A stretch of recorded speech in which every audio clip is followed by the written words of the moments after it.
హృదయంలోనికి వాక్యాన్ని స్వీకరించగలిగే మంచి మనస్సును నీ పిల్లలందరికీ దయచేయమని మా ప్రభువును ప్రియరక్షకుడైన యేసుక్రీస్తు ద్వారా ఈ ప్రార్థన అడిగి వేడుకొంచున్నాను మా కన్న తండ్రి, ఆమేన్. ప్రియులారా,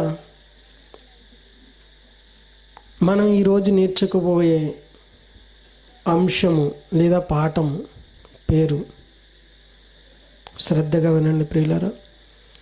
పాఠం మొదలైన దగ్గర నుంచి ముగించే వరకు త్వరగానే ముగిస్తాను. మీ హృదయాలను వేరే ఆలోచన వైపు మరలించకండి.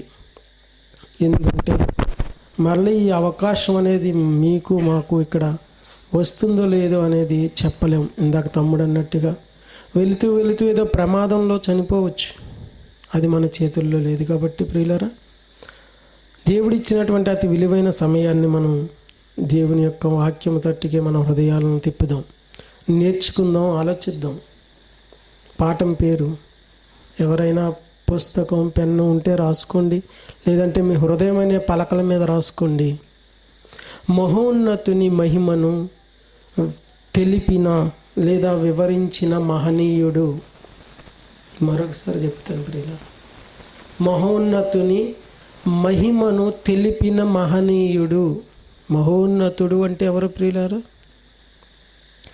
మహా ఉన్నతమైన సింహాసనము మీద ఆసీనుడై ఉన్నవాడు మహోన్నతుడు, మన కన్న తండ్రి అయిన దేవుడు. మనకు అర్థమయ్యే భాషలో యేసుక్రీస్తు చెప్పాడండి ఈ భూమి మీదకి వచ్చి, పరలోకమందున్న మా కన్న తండ్రి అని ప్రార్థించండి అని ప్రార్థన ఎలా చేయాలో నేర్పించాడు మహనీయుడు. అప్పటి వరకు ఎవరికీ తెలియదండి. మహోన్నతుని గురించి తెలియచేయాలంటే మనందరి కొరకు ప్రాణాలు అర్పించినటువంటి, తన చివరి రక్తపు బొట్టు వరకు ధారపోసిన ఒక యేసుక్రీస్తే చెప్పగలడు. ఎందుకు ఈ మాట అంటున్నానంటే కన్న తండ్రి అయిన దేవుని దగ్గర నేర్చుకున్నవాడు ఎవరైనా ఉన్నారు అంటే అది ఒకే ఒక్కడు, యేసుక్రీస్తు. ప్రియులారా, ఒక మాట బైబిల్లో నుండి చూసి ముందుకు వెళదాం. యోహాను సువార్త 8వ అధ్యాయం 28వ వచనం చూడండి ప్రియులారా. దయచేసి బైబిల్ ఉన్నవారందరూ బైబిల్ ఓపెన్ చేయాలి, ఎందుకంటే మనం వాక్యానికి ప్రాముఖ్యతను ఇచ్చేవారం కనుకనే ఇక్కడ కూర్చున్నాం ప్రియులారా. యోహాను సువార్త 8వ అధ్యాయం 28 చూడండి ప్రియులారా. 28 యోహాను సువార్త 8వ అధ్యాయం 28లో, కావున యేసు మీరు మనుష్య కుమారుని పైకెత్తినప్పుడు నేనే ఆయనననియు నా అంతట నేనే ఏమియో చేయక తండ్రి నాకు నేర్పినట్టు అంటాడు. చూడండి, తండ్రి నాకు నేర్పినట్టు అంటే తండ్రి దగ్గర నేర్చుకున్నవాడు యేసుక్రీస్తు. ఆయన మహిమను చెప్పాలంటే ఆయనే చెప్పగలడు, ఇంకెవరు చెప్పలేరు. కాబట్టే కాలము పరిపూర్ణమైనప్పుడు దేవుడు తన కుమారుని ఏం చేశాడు? ఈ లోకములోనికి పంపెను అని గలతీ పత్రికలో ఉంటుంది ప్రియులారా, 4వ అధ్యాయం 3-4 సమయము రావాలి, ఆ సమయానికే ఆయన కుమారుడు భూమి మీదకు రావాలి. అప్పటి వరకు ఎక్కడున్నాడు అంటే తండ్రి యొద్ద నేర్చుకుంటున్నాడు. చెప్పాలి అంటే నేర్చుకోవాలండి. మీరైనా నేనైనా ఈరోజు నేను ఇక్కడుండి మాట్లాడగలుగుతున్నానంటే నేనెక్కడ నేర్చుకున్నానని మీకు డౌట్ వస్తే యేసుక్రీస్తు పాదాల దగ్గర నేర్చుకున్నాను. అదే బైబిల్లో వాక్యం అనగా ఎవరు? యేసుక్రీస్తే కదా. నీ వాక్యమే సత్యము అన్నాడు. కాబట్టి ప్రియులారా, ఆలోచించగలిగితే యేసుక్రీస్తే వాక్యము గనుక మనం బైబిల్లో నేర్చుకుంటున్నామంటే యేసుక్రీస్తు పాదాల యొద్ద నేర్చుకుంటున్నాం. మీరైనా సరే ఈ బైబిల్లో 66 పుస్తకాలలో ప్రతి మాటను ఆలోచిస్తే, దినదినము దివారాత్రులు ధ్యానిస్తే మీరు కూడా అనేక మందికి చెప్పగలిగేవారిగా మారతారు. ఇది వాస్తవం అండి. తండ్రి దగ్గర నేర్చుకున్నాడు. ఆయన మహిమను వివరించవలసిన బాధ్యత ఆయన భుజస్కంధాల మీద పెట్టాడు తండ్రి. కనుకనే ఆ బాధ్యతను నెరవేర్చడానికి 2000 సంవత్సరాల క్రితం, ఈ నేటికి 2016 సంవత్సరాల క్రితం ఆయన శరీరధారిగా భూమి మీదకి వచ్చాడు. చాలామంది యేసుక్రీస్తు 2000 కిందటి వాడే, కానీ మేము నమ్ముకున్నటువంటి అందరూ క్రీస్తుకు పూర్వం ఉన్నారని, క్రీస్తుని మేము మధ్యలో వచ్చిన వాడిని ఎందుకు అంగీకరించాలి అనే వారికి అర్థం కాలేదు. అంటే క్రైస్తవ బోధకులు చెప్పలేకపోయారు. క్రీస్తు 2016 సంవత్సరాల క్రిందటి వాడితే కాదు. ఎప్పటివాడు? ఈ సృష్టి పుట్టక ముందే ఉన్నవాడైనా. ఎక్కడ ఉన్నాడు అంటే పరలోకంలో తండ్రితో సమానంగా ఉండేటువంటి స్థితిలో ఉన్నాడండి.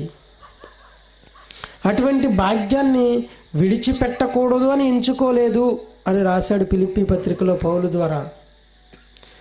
ఇక్కడ కూర్చున్న మనం అందరం ఎవరం? క్రైస్తవులం, క్రీస్తును అంగీకరించిన వాళ్ళం. మనమే కాదు, ప్రపంచంలో సుమారుగా నేటికి 400 కోట్ల మంది క్రైస్తవులు ఉన్నారని గణాంకాలు చెబుతున్నాయి. లెక్కలు, ప్రభుత్వ లెక్కల ద్వారా. వీళ్ళందరూ ఎవరంటే క్రైస్తవులుగా పిలవబడుతున్నారు. 400 కోట్ల మంది క్రైస్తవులు అంటే ఎవరు అసలు? క్రీస్తును నమ్మిన వారు, ఇంకా క్రీస్తును అంగీకరించిన వారు, ఇంకా క్రీస్తును ధరించుకున్నవారు, ఇంకా క్రీస్తును వెంబడిస్తున్నవారు, ఇంకా చెప్పాలంటే క్రీస్తు కోసమే బ్రతుకుతున్నవారు, క్రీస్తు కోసం అవసరమైతే తమ ప్రాణాలను సైతం యేసుక్రీస్తులా పెట్ట బొద్దులై ఉన్నారు. చెప్పే మాటలన్నీ బైబిల్లోనే ఉంటాయి ప్రియులరా. కానీ నేను ఎందుకు రెఫరెన్స్లు చూపించడం లేదంటే, దేవుని మహిమను తెలియచేయాలంటే మన జీవిత కాలం సరిపోద్దా? ఈ గంట సరిపోతుందా? లేదా 4 రోజులు 4 గంటలు మాట్లాడగలమా? లేదా 10 రోజులు మీటింగ్ బట్టి 10 గంటలు చెబితే ఆయన మహిమను తెలియజేయగలమా? తెలియజేయలేమండి. మన జీవిత కాలం అంతా దేవుని మహిమను ప్రకటించాలనుకున్న మన జీవిత కాలమే సరిపోదు. ఎందుకంటే ఆయన మహిమా స్వరూపి. ఆయన మహిమా స్వరూపి. ఆయన మహిమను వివరించాలి అంటే సంపూర్ణముగా వివరించినటువంటి మహనీయుడే మన రక్షకుడు.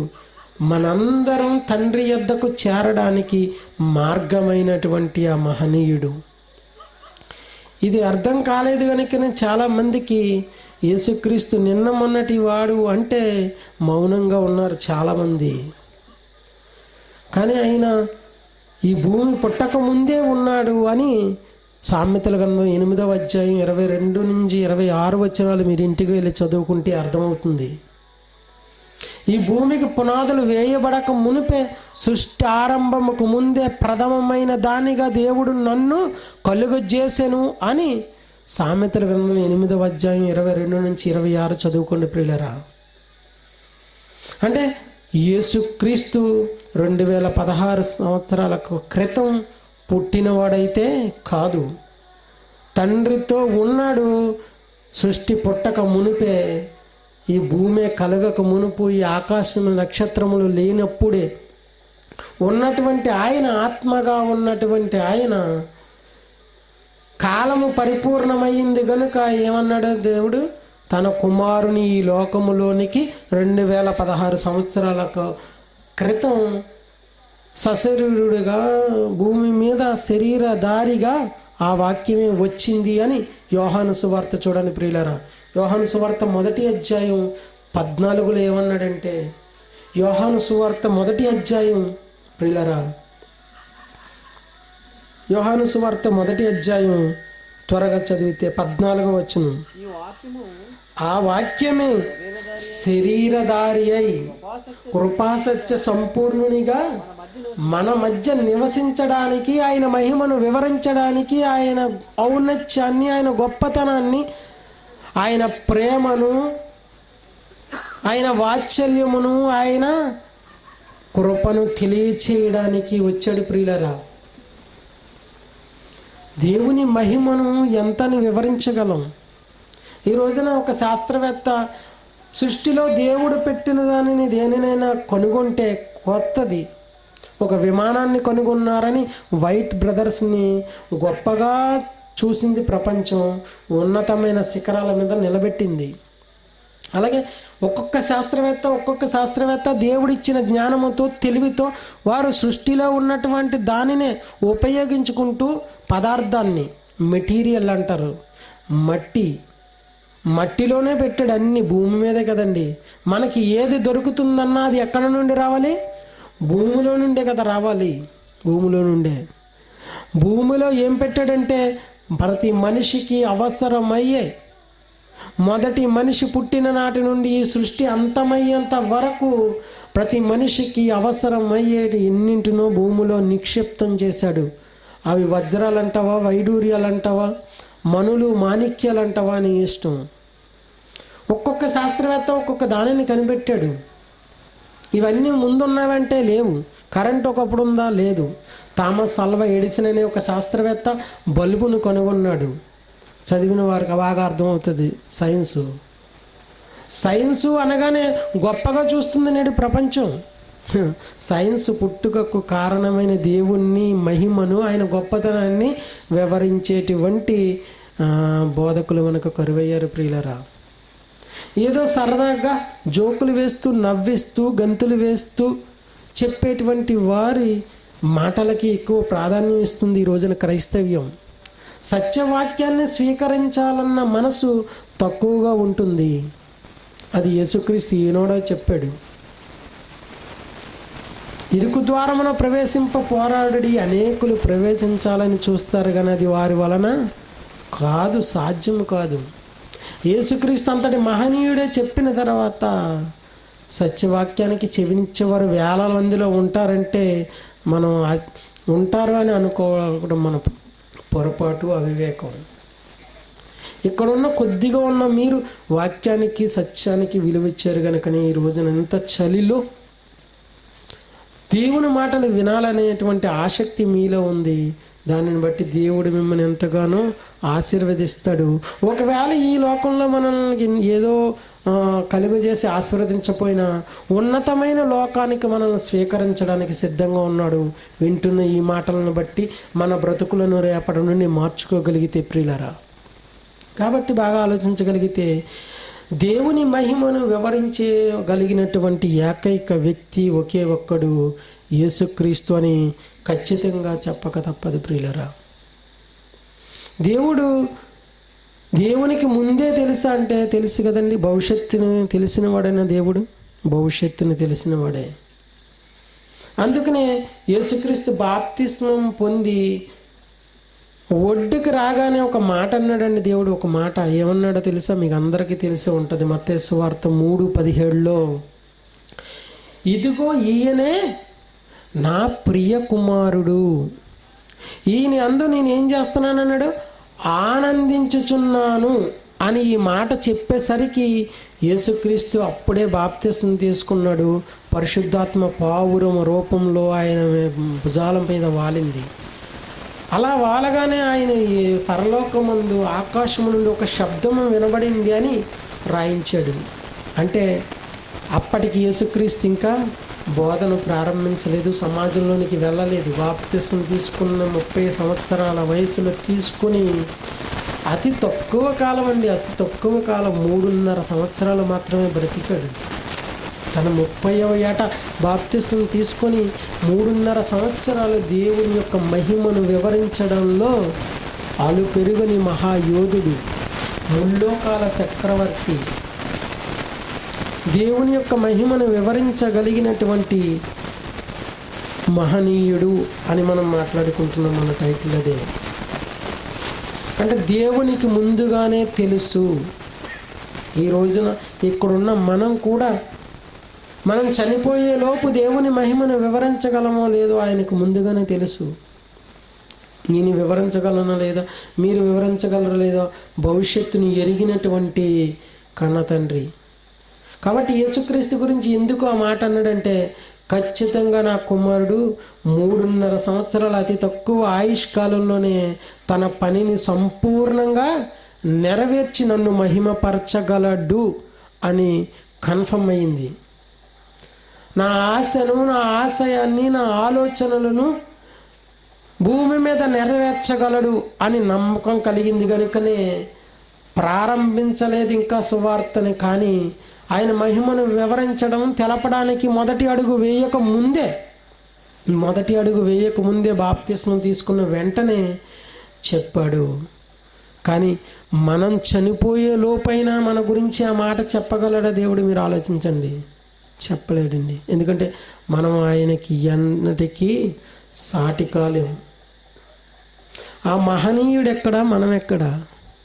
ఆయన కాలి గోటి కూడా తాకడానికి అర్హత లేని మనల్ని, పాపరహితుడు, నిష్కల్మసుడు, పవిత్రుడు అయినటువంటి ఆయన పాపము కలిగినటువంటి మనలను విమోచించడానికి, ఒక నీతిమంతుని కోసం ఒక నీతిమంతుడు చనిపోవడమే అరుదు కదా ప్రియులారా. అలాంటిది సర్వ మానవాళి పాపము కోసం తన ఒంటిలోని, తన శరీరంలోని చివరి రక్తపు బొట్టు వరకు చిందించినటువంటి, త్యాగం చేసినటువంటి గొప్ప త్యాగశీలి మనం నమ్ముకున్న, మనం అంగీకరిస్తున్న, మనం వెంబడిస్తున్న మన రక్షకుడైన యేసుక్రీస్తు. ఎక్కడున్నాడు ఇట్లాంటి మహనీయుడు చెప్పండి? ప్రపంచం అంతా వెతికినా ఇలాంటి మహనీయుడు కనిపించడు, కానరాడు. ఇది వాస్తవం ప్రియులరా. క్రైస్తవుడు అనగానే క్రీస్తును నమ్మేసుకున్నాం అని, నమ్ముకున్నంత మాత్రాన క్రైస్తవులు అయిపోయామని యావత్ ప్రపంచ క్రైస్తవ్యం ఉండిపోయింది ప్రియులరా.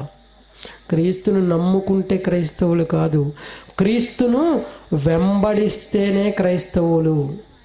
ఎప్పుడైనా చెప్పాడు ఆ మాట యేసుక్రీస్తు భూమి మీదకి వచ్చి నన్ను వెంబడించండి అని ఎప్పుడైనా అన్నాడా? మీరు ఎప్పుడైనా చూసారా? మీరు చెప్పండి ప్రియులారా.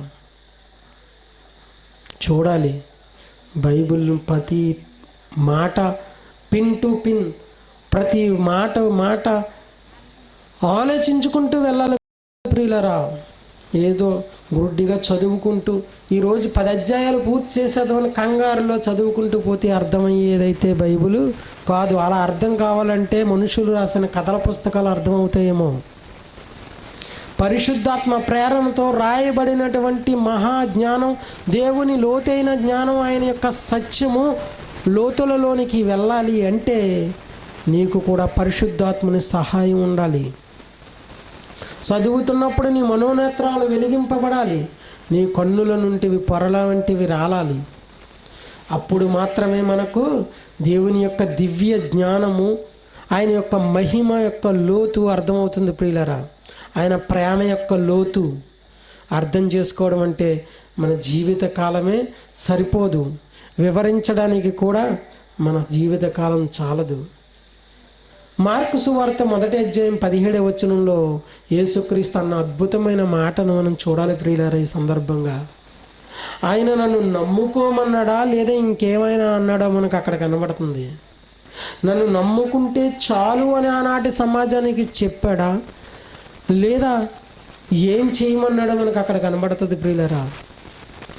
యేసు నా వెంబడి రండి.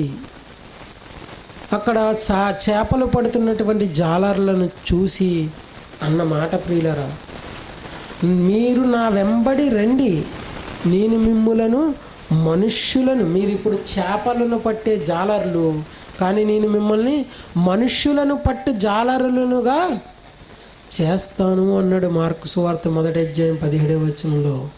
మనుష్యులను పట్టడం అంటే ఏంటి అంటే ఆత్మలను దేవుని కొరకు సిద్ధపరచడం. ఈ పని నిమిత్తమే నేను వచ్చాను, ఇందు నిమిత్తమే కదా నేను పరలోకము నుండి వచ్చాను. నా ఇతర సమీప గ్రామాలకు నేను ప్రకటించినట్లు వెళ్ళుదాము రండి అన్నాడు. అదే మార్కు సువార్తల ప్రియులరా 38 1వ అధ్యాయం 38లో నేను ఇతర సమీప గ్రామములకు ప్రకటించినట్లు వెళ్ళుదాము రండి, ఇందు నిమిత్తమే కదా నేను పరలోకము నుండి దేవునితో తండ్రితో కూడా సమానంగా ఉండుట విడిచిపెట్టకూడని భాగ్యమని ఎంచుకొని కదా వచ్చాను. ఆ వచ్చిన పనిని నేను నాకు ఇచ్చిన దేవుడు అతి తక్కువ ఆయుష్కాలంలోనే ముగించాలని అహర్నిశలు రాత్రనక పగలనక కష్టపడినటువంటి మహనీయుడు ప్రియులారా. ఆయన ఉన్న కాలంలో ఏ సౌకర్యం ఉందో చెప్పండి? ఇలా కార్లు ఉన్నాయా, బళ్ళు ఉన్నాయా, ట్రైన్లు ఉన్నాయా, విమానాలు ఉన్నాయా? కాలి నడకన పడవలపై ప్రయాణం చేసి 3.5 సంవత్సరాలలో దేవుని మహిమను సంపూర్ణంగా ప్రపంచానికి చాటి చెప్పి మన ముందు 66 పుస్తకాలుగా రాయించాడు దేవుడు. ఇంకా యేసు చేసిన కార్యములు వివరించదని అనుకుంటే, అలా రాయాలనుకునే మాటలకు ఈ భూలోకమే చాలదు అంటున్నాడండి యోహానుగా భక్తుడు రాసినటువంటి యోహాను సువార్తలో ప్రియులరా, చివరి అధ్యాయం చివరి మాటలో యేసు చేసిన కార్యములను, ఆయన దేవుని గురించి వివరించినటువంటి మహిమను నేను రాయాలి అని అనుకుంటే పరిశుద్ధాత్ముడు చెబుతున్నాడు, అలా రాసేటువంటి దానికి భూలోకమైన చాలదు. అలా రాసేటువంటి మాటలు పట్టాలంటే ఈ 66 పుస్తకాలుగా సరిపోదు, అసలు ఈ భూలోకమే చాలదు అన్నాడు ప్రియులరా. అంటే ఎంత ఉందో తెలుసా దేవుని మహిమ వివరించడం అంటే? దేవుని మహిమను వివరించేటువంటి ఆలోచన ప్రతి క్రైస్తవుడికి రావాలి ప్రియులరా. ఎందుకంటే మనం క్రీస్తులోనికి బాప్తిస్మం తీసుకున్న మనమందరం ఎవరు? క్రీస్తును ధరించుకున్నాము అంటాడు గలతీ పత్రికలో పౌలు 3వ అధ్యాయం 28లో ప్రియులరా. క్రీస్తులోనికి బాప్తిస్మం పొంది క్రైస్తవుడిగా మారానని చెప్పుకుంటున్న మనమందరం ఎవరిని ధరించుకున్నాం? క్రీస్తును ధరించుకున్నాం. క్రీస్తును ధరించుకున్న మన తక్షణ కర్తవ్యం ఏంటి? క్రైస్తవుడిగా మారి బాప్తిస్మం తీసుకుని ఒడ్డుకు వచ్చిన తర్వాత యేసుక్రీస్తు మొదటి అడుగు నుండి ఈ భూమి మీద శరీరాన్ని విడిచిపెట్టి వెళ్ళేంత వరకు దేవుని కోసం కష్టపడ్డా, సుఖపడ్డా? మీరు ఆలోచించాలి. బైబిల్ అంతా బాగా చదివి ఆయన తన జీవితంలో శ్రమలున్నాయా, సుఖవంతమైన జీవితం అనుభవించాడా? మనలా ఏసీ రూముల్లో ఏమన్నా పడుకున్నాడా? ఇందాక తమ్ముడు చూపించాడు, ఆకాశ పక్షులకే గూళ్ళు ఉన్నాయి, నక్కలకేమో భూమిలో బొరియలు ఉన్నాయి, కానీ మనుష్య కుమారుడు తలవాల్చుకొనుటకు స్థలము లేదు. మరి కలిగి ఉన్నదంతయు ఎవరి వల్ల కలిగింది? కలిగి ఉన్నదేది ఆయన లేకుండా కలుగలేదే. యోహాను సువార్త మొదటి అధ్యాయంలో కలిగి ఉన్నదేది ఆయన లేకుండా కలుగలేదని రాయించినటువంటి దేవుడు ఆయన కలుగజేయగా వచ్చింది ఈ ప్రకృతిలో సర్వ సృష్టి విశ్వం భూమి అయితే ఆయనకు భూమి మీద చోటే లేదంటున్నాడేంటి? ఈ రోజునైతే జనాభా విస్తరించి 780 కోట్లకు వెళ్ళింది ప్రపంచ జనాభా. యేసుక్రీస్తు వచ్చేసరికి అంత జనాభా లేదండి. ఉందంటారా? ఉండదు. ఈ రోజైతే ప్రపంచ జనాభా విస్తరించి దేవుడన్న మాట ఫలించాలి కనుక, అభివృద్ధి పొంది ఫలించి విస్తరించి భూమిని నిండించన్న ఆదాముతో చెప్పాడు కనుక ఆ మాట ఖచ్చితంగా ఫలిస్తుంది, నిండిస్తున్నారు, భూమి మీద విస్తరిస్తున్నారు కనుకనే ఈరోజు ప్రపంచ జనాభా 780 కోట్లు అయ్యింది. అయినా భూమి మీద ఇంకా ప్రదేశం ఉంది కదా. మనుషులు నివసించే భూభాగం చాలా తక్కువ ప్రపంచంలో. ఇంకా పొలాలు ఉన్నాయి, చెట్లు ఉన్నాయి, చేమలు ఉన్నాయి, పర్వతాలు ఉన్నాయి, నదులు ఉన్నాయి, సముద్రాలు ఉన్నాయి, అడవులు ఉన్నాయి. ఇదంతా స్థలమే భూమి మీద కనబడుతుంది. ఇన్ని కోట్ల మంది నివసించగా ఎంత ప్రదేశం కనబడుతుంటే మరి ఆయన ఎందుకు ఈ మాట అన్నాడని ఎప్పుడైనా మనం ఆలోచించామా? మనుష్య కుమారుడు తలవాల్చుకున్నటకైనను స్థలము లేదు అంటే నేను ఇక్కడ ఉండను అని ఆయనకు అర్థమైంది. నేను ఈ భూమి మీద శాశ్వత కాలం ఉండను అని అర్థమైన మహనీయుడు కనుకనే, మహాజ్ఞాని కనుకనే ఆ మాటగా పలికాడు. కానీ ఈ రోజున మనం ఇది నాది నాది నాది అని, ఈ భూమి నాది, పొలం నాది, ఈ బిల్డింగ్ నాది,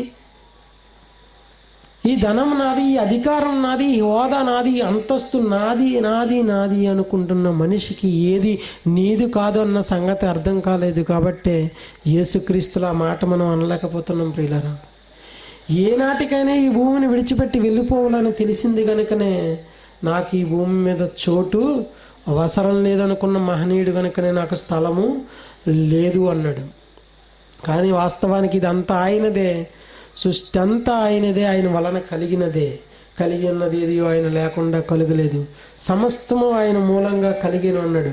సమస్తము ఆయన మూలంగా కలిగిన దాని మీద ఆయనకు అధికారం లేదా? కానీ ఈ ఉండనటువంటి దీని మీద ఎందుకు అధికారం? శాశ్వత కాలం ఉండేటువంటి ఆ నిత్య జీవంలో అధికారాన్ని కోరుకున్నాడు. దేవుని కుడి పార్శ్వంలోకి వెళ్ళి ఏమయ్యాడు? ఆసీనుడైపోయాడు. ప్రియులరా, ఎందుకు దేవుని కుడిపార్శ్వమునకు ఆసీనుడు అయ్యాడు అంటే ఆయన మహిమను భూమి మీద తండ్రి దగ్గర నేర్చుకున్నది నేర్చుకున్నట్టుగా ప్రకటించాడు, వివరించాడు, తెలియజేశాడు. నాటి సమాజానికే కాదు, నేటి వరకు ఆ మాట ఉంటుంది. ఏమన్నాడు భూమి మీదకి వచ్చి యేసుక్రీస్తు? ఆకాశము భూమి గతించునేమో కానీ నా మాటలు గతించవు అన్నాడంటే దానికి అంతము లేదు. ఈ కనిపించే భూమి, కనిపించే ఆకాశం ఎప్పటికైనా లయమైపోతాయి, కాలి బూడిదైపోతాయి. కానీ దేవుని మాటలు ఎప్పటికీ గతించవు అన్నాడంటే ఖచ్చితంగా అది నెరవేరుతుంది. ప్రియులరా, ఆయన తండ్రి దగ్గర నేర్చుకున్నాడు. ఆయన భూమి మీదకి వచ్చి సమాజంలోనికి వచ్చి ప్రకటించినటువంటి మాట మత్తయి సువార్త 8వ అధ్యాయం 29 చూడండి ప్రియులారు. ఇప్పుడు ఎంత అద్భుతంగా ఉంటుందో. నేను తండ్రి దగ్గర నేర్చుకున్నవి మీకు ఆయన మహిమను తెలియజేయడానికి వచ్చాను, కాబట్టి మీరు ఎక్కడ నేర్చుకోవాలంటున్నాడు? మీరు ఎక్కడ నేర్చుకోవాలంటున్నాడో చూడండి. మత్తయి సువార్త 11వ అధ్యాయం 28 ప్రియులారా, 29. నేను సాత్వికుడను, దీన మనస్సు కలవాడని ఆయన లక్షణాలు చెప్తున్నాడు. చూసారండి, తండ్రి ఎలాగైతే సాత్వికుడో, తండ్రి ఎలాగైతే మహిమ స్వరూపుడో, తండ్రి ఎలాగైతే దీన మనస్సు కలిగిన వాడో, కరుణామయుడో, దయామయుడో, ప్రేమమయుడో, ఆ లక్షణాలను చెబుతూ నేను ఇటువంటి లక్షణాలను కలిగి ఉన్నాను. మీ మీద నా కాడి ఎత్తుకొని నా యొద్ద నేర్చుకొనిడి అంటున్నాడు. చూసారా, నా యొద్ద నేర్చుకోనండి. ఎందుకంటే నేనే చెప్పాలి, నేనే చెప్పగలను. మీరు నా యొద్ద నేర్చుకుంటేనే నా ద్వారా తండ్రి యొద్దకు రాగలరు. కానీ ఈ రోజున ప్రపంచంలో ఎంతోమంది బోధకులు ఉన్నారు, మంచిది. కానీ ప్రతి బోధకుడు యేసుక్రీస్తు దగ్గర నేర్చుకున్నవాడిగా ఆయన మాటలను ఉన్నవి ఉన్నట్టుగానే బోధించాలి. ప్రియులారా, బైబిల్లో లేనిది తన సొంత జ్ఞానంతో ఎవ్వరూ బోధించకూడదు. అలా బోధించేటువంటి మాటలు యేసుక్రీస్తు మాటలు కావు. ఈ రోజున సమాజంలో యేసుక్రీస్తు మాటలు వింటుంటే ఆశ్చర్యం ఏమన్నా కలుగుతుందా అంటే కలగడం లేదండి. ఏదో వచ్చిన గంట వాళ్ళతో నవ్విస్తూ జోకులు వేసుకుంటూ వెళ్తున్నారు. మీకు చివరిలో చూపిస్తాను మా క్లిప్పింగ్ ప్లే అయితే. ఒక బోధకురాలు అయితే మొదలుపెట్టిన దగ్గర నుండి 20-30 నిమిషాలు మాట్లాడుతూ టీవీలో వచ్చిన వాళ్ళందరినీ వేల మంది వస్తున్నారు ఆమె దగ్గరికి. ప్రతి క్షణం నవ్విస్తుంది. అంటే దేవుని మాటలు నవ్వుకునేవా? దేవుని మాటలు నవ్వించడం అంటే ఎందుకు నవ్వు వస్తుంది చెప్పండి? జోక్స్ వేస్తే నవ్వు వస్తుంది కదా మనకి. జోక్స్ అంటే తెలుగులో హాస్యము, కామెడీ. సినిమాలు చూసే వరకు అర్థమవుతుంది. సినిమాలో ఎవరైనా చనిపోయిన సీన్ వస్తే నవ్వుతారా, ఏడుస్తారా? వీళ్ళకి కన్నీళ్ళు వచ్చేస్తాయండి. ఈ మధ్యన టీవీలు పెరిగే కొద్దీ ఆ సీరియళ్ళు ఎలా ఉన్నాయంటే అందులో నుండి ఎవరైనా ఏడుస్తుంటే తల్లిగారు కూడా ఏడ్చేస్తుంటుంది. అంతగా ఇన్వాల్వ్ అయిపోయింది కనుక అందులో ఏడ్చుతుంటుంది. అంటే ఆ సీను ఏడిస్తే ఏడిసేదిగా, కామెడీ చేస్తే ఎలా వస్తుంది? నవ్వు వస్తుంది. అంటే కామెడీగా చెప్పుకునేటువంటి మాటలా దేవుని మాటలు? ఒకరి నవ్వు ఇప్పటి వరకు మనం మాట్లాడుకునే ముగ్గురు, చెల్లి చెప్పింది, తర్వాత తమ్ముడు చెప్పాడు, తర్వాత నేను చెప్తున్నాను. మీలో ఎవరైనా నవ్వారా? చెప్పాలి. నవ్వారా? నవ్వలేదు కదా. అంటే దేవుడి మాటలు ఇలాగే ఉండాలి. ఒక మనిషిని ఆలోచింపజేయాలి. సమాజానికి దేవుని మాటలు అనగానే ఆశ్చర్యం కలగాలంతే, ఇంకా వేరే ఇది లేదు. యేసుక్రీస్తు ఆనాడు కూడా బోధ చేస్తున్నప్పుడు చాలామంది విస్మయం పొందారు, ఆశ్చర్యచకితులు అయిపోవడం వాళ్ళ వంతు అయ్యిందని మనం మత్తయి సువార్త 8:29లో చూడగలం. యేసు ఈ మాటలు చెప్పి ముగించినప్పుడు జనసమూహములు ఆయన బోధకు ఏమైపోయారంట? జన సమూహములు, సమూహమే. ఇక్కడ మనం కొద్దిగానే ఉన్నాం.